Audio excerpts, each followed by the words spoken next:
Sisi kemanusiaan, bertahan hidup, dan tidak menyalahkan siapa-siapa. Jadi, pada bulan Mei 1998 itu Jakarta terbakar, Jakarta kacau. Dan tiba-tiba ada satu momen di mana banyak tulisan yang muncul di ribuan toko dalam satu malam. Tulisannya itu adalah milik Muslim. Dan kenapa ini terjadi? Alasannya adalah krisis ekonomi dan Soeharto tumbang. Jadi pada waktu itu kan krisis moneter dan harga lagi naik gila-gilaan. Terus pada tanggal 13 sampai tanggal 15 Mei itu mahasiswa demo dan Soeharto mau turun katanya. Tapi yang kena imbas paling parah itu bukan gedung DPR, tapi toko-toko, terutama toko milik komunitas Tionghoa. Mereka menjarah, membakar, terus di Jakarta, di Medan, di Solo ratusan rumah dan ruko itu jadi sasaran. Alasannya kompleks, ada yang bilang karena krisis, ada yang bilang karena politik, ada provokasi, terus ada juga masa yang lepas kendali katanya. Dan dalam kekacauan itu identitas jadi target. Dan ya kalian tahu kan ada tanda Muslim serentak gitu.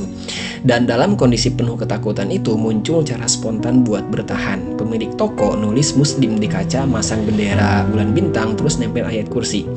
Ya ini bukan soal agama, bukan karena mereka pindah agama juga dan bukan karena munafik, tapi karena ada harapan kalau ada tulisan itu masa akan ngira toko ini punya orang Muslim dan mereka akan skip dan gak bakal dijarah dan gak bakal dibakar. Dan buat banyak keluarga ini tuh soal nyawa, ini bukan pilihan dan itu terpaksa antara mempertahankan identitas atau menyelamatkan nyawa dan anak istri gitu.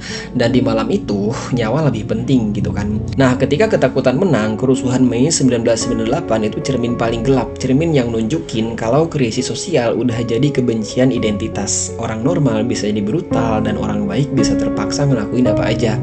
Dan pada akhirnya identitas kalah, bertahan hidup menang gitu. Tulisan Muslim itu udah jadi bukti bahwa di titik paling ekstrim identitas bisa jadi hal yang paling mewah dan hal yang paling mahal. Dan yang penting adalah selamat pulang terus besok masih bisa hidup gitu kan. Dan yang jelas jangan sampai terulang. Mungkin dari tahun 98 ke tahun ini 2006 itu kurang lebih sekitar 30 tahunan kita jangan sampai ngalamin hal itu. Tapi cerita tanda Muslim itu harus tetap diingat, bukan buat nyalahin siapa-siapa, tapi buat ngingetin seburuk apapun kondisi kita, jangan sampai kita lagi-lagi memaksa orang lain buat milih antara nyawa dan identitasnya. Terakhir, ketika survive itu lebih penting daripada identitas. Oke, malam ini gua nggak bisa jadi diri gua sendiri, malam ini gua harus pura-pura maaf biar anak bini gua itu nggak kenapa-kenapa. Mungkin besok kalau udah aman gua bakal balik lagi jadi diri gua sendiri yang sebenarnya. Gimana menurut kalian? Kira-kira apa yang bakal kalian lakukan ketika posisi itu ada di posisi kalian? Komen di bawah, oke?